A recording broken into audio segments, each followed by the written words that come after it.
Bonjour mes chers Verseaux, je vous remercie de me retrouver dans le cadre de ce taroscope dédié au mois de mars 2020 sur lequel on va se pencher. Une toute petite parenthèse pour vous informer que je célèbre mes 50 présences avec vous sur YouTube. Et pour fêter ça, je vous propose de laisser tout simplement un commentaire sous cette vidéo afin de remporter le tirage de votre choix sur mon site si votre commentaire est tiré au sort dans ce cadre de taroscope ou dans celui des 11 autres signes traités par la playlist de Mars. Alors que nous réserve ce mois de mars?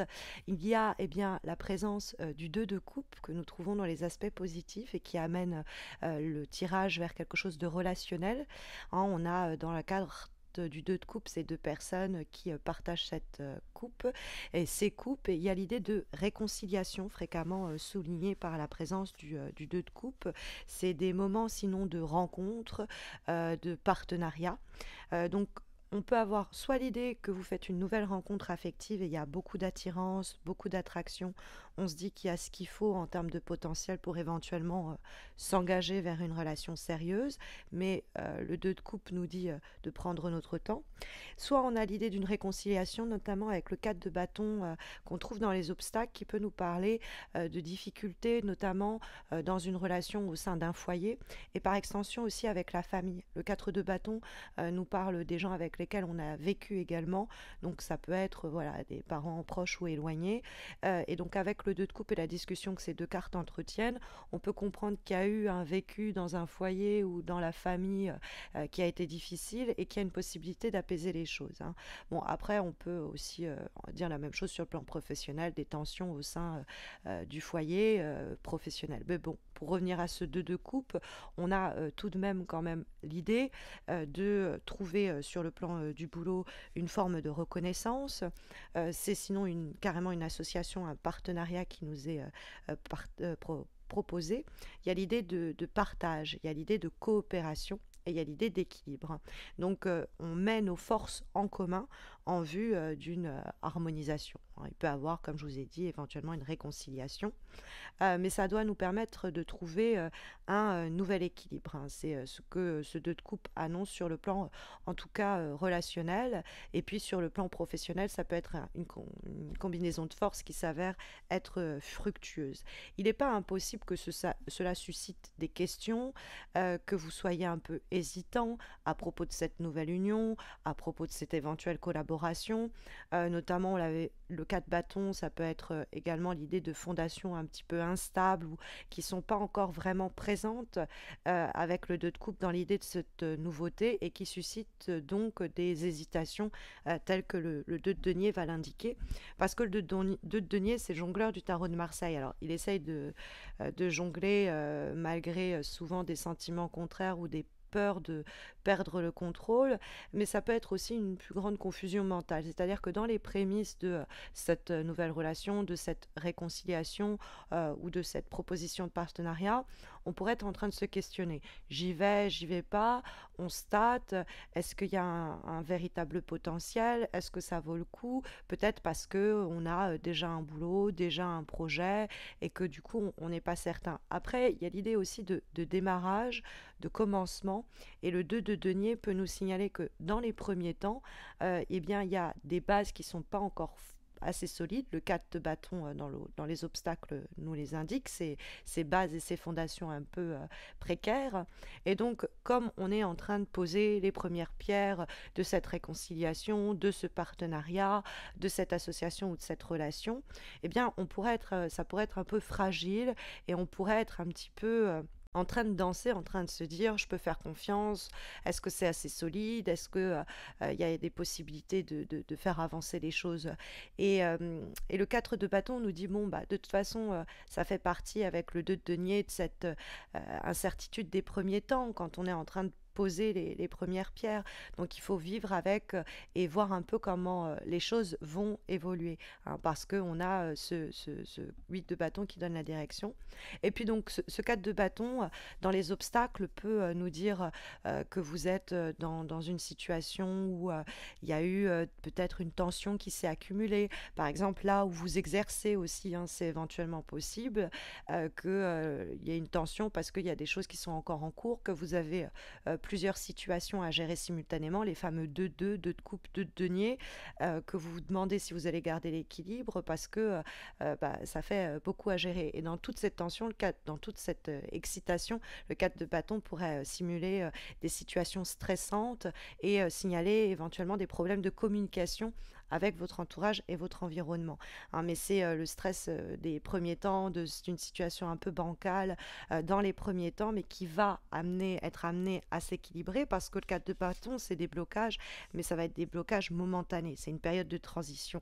Hein, donc, il va falloir un peu les subir avant d'arriver à obtenir une stabilité.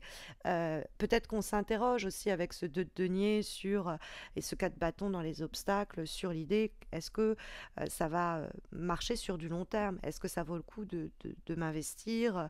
Est-ce qu'on peut rendre les choses plus sérieuses? Est-ce qu'on peut plus s'engager encore dans la situation? Donc on peut avoir tout ce type de préoccupation qui fait qu'on danse un peu, qu'on n'est pas certain ou certaine du devenir de la situation en question.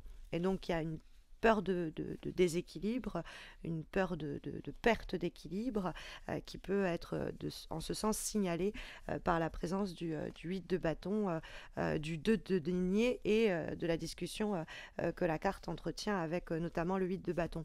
Le 8 de bâton, c'est souvent l'idée qu'on a bien engagé pas mal d'actions, qu'on a été en train de tendre la perche dans le cadre où il y avait des difficultés dans la famille pour rétablir les choses et amener à cette réconciliation. Si vous êtes en train d'attendre au cours du mois de mars qu'on revienne vers vous, ne vous inquiétez pas, les perches que vous avez tendues, le 8 de bâton nous indique qu'on va y répondre. Alors il pourrait avoir un peu de frustration parce que les choses nous semblent pas mal en suspens et on voudrait que ça avance un petit peu plus vite. Et donc on pourrait se demander si on a bien fait de se tourner vers cette personne ou de donner une chance à cette personne ou ce projet. Mais le 8 de bâton nous dit ne pas presser l'autre, attendre que l'on revienne vers nous, parce que si on presse les choses, ça pourrait faire retour de flamme. Hein, ça pourrait avoir un effet boomerang négatif, c'est-à-dire qu'on veut aller plus vite que la musique, et donc du coup, les personnes ne sont pas prêtes en face, et ça conduit à d'éventuelles désillusions. Mais c'est vraiment juste une mise en garde rapide. Le 8 de bâton, c'est quelque chose qui est en train de se vivre, qui est en train de se faire. C'est en cours. Donc, dans le cadre de ces prémices de collaboration, de partenariat ou de relation, il faut attendre de voir où tout cela nous mène. Hein. Finalement, c'est ce que indique la carte du 8 de bâton, attendre de voir où tout cela nous porte. Et donc, même s'il y a une certaine anxiété ou impatience, rester, on va dire, disposé, disponible à ce que les événements vont nous apporter. Parce que ça prend une bonne direction, parce que les réponses vont être bonnes, parce que la base va finir par se solidifier et qu'on va pouvoir s'établir et construire. Alors, le tirage est quand même super encourageant. Il faut juste passer période des premiers temps de déséquilibre. Alors, comme avant-dernière énergie pour ce mois de mars, nous avons une lame issue de l'oracle d'Amaham dessinée et pensée par Stéphanie Gras. Et nous avons la carte croire en soi. Donc cette carte, elle peut nous dire qu'il faut croire aussi en nous pour se permettre de croire en ce partenariat, en cette réconciliation, en ce début de relation, hein, croire que oui, on a le droit d'être aimé, que croire que oui, on peut être séduite, que oui, on peut être en capacité avec les aptitudes et les ressources nécessaires pour ce nouveau challenge, cette nouvelle association.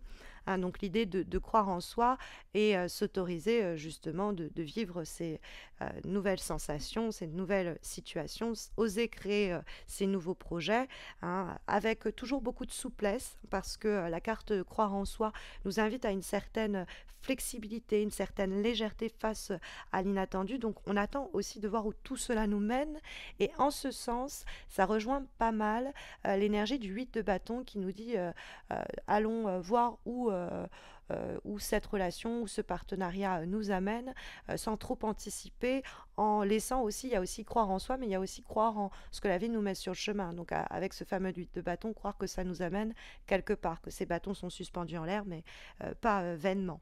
Comme dernière énergie pour ce mois de mars, nous avons une lame issue de l'oracle de l'harmonie que j'ai le plaisir de vous présenter en avant-première et qui permet de poser une série de questions, en l'occurrence ici au sujet de l'idée de ralentir. Et la question est la suivante, avancez-vous à votre rythme? Et donc, c'est une carte qui nous dit à l'heure où on veut tout vite, tout rapidement, c'est l'heure du fast-food, du fast-sex, du fast-art. Il y a l'envie de prendre son temps, prendre le temps aussi de déguster les prémices, en l'occurrence, hein, les premiers temps d'une situation, dans le but eh bien, de voir où tout cela nous mène. Donc, ne pas vouloir aller trop vite, ne pas vouloir aller plus vite que la musique sur le plan d'un début de partenariat, de relation, de hobby ou de projet. Prendre le temps parce que on se délecte de ces premières phases d'une part, mais d'autre part ça nous permet aussi de voir ce que les gens qui vont à toute allure ne vont pas repérer, que eh bien ce temps de ralentissement, ce temps un peu au ralenti, il va nous permettre de discerner, de distinguer des éléments, des détails qui n'auraient pas sauté aux yeux de ceux qui s'empressent de foncer. Ça peut être aussi être sensible aux premiers signes d'un premier amour, de ce qui nous dit que nous sommes effectivement dans la naissance d'une relation, tous ces premiers temps dont il faut se délecter avec langueur, si je puis dire, et c'est ce que pourrait en ce sens eh bien, recommander la carte de cet oracle de l'harmonie. Voilà, j'espère en tout cas que eh bien, ces éléments vous guideront au cours du mois de mars, mes chers Verseaux, mais vous savez, si vous avez besoin d'une guidance personnalisée, il y a les concours que j'organise sur mes pages Instagram et Facebook qui vous permettent de remporter chaque mois un tirage en croix comme celui-ci, mais il y a en plus de cela exclusivement sur ma chaîne YouTube pour célébrer mes 5 ans, eh bien un concours qui vous permet de remporter le tirage de votre choix sur mon site. Donc n'hésitez pas à laisser un commentaire sous cette vidéo afin de tenter votre chance. Je vous souhaite à tous et à toutes de très belles semaines à venir et je vous dis à très vite j'espère mes chers Verseaux, prenez soin de vous.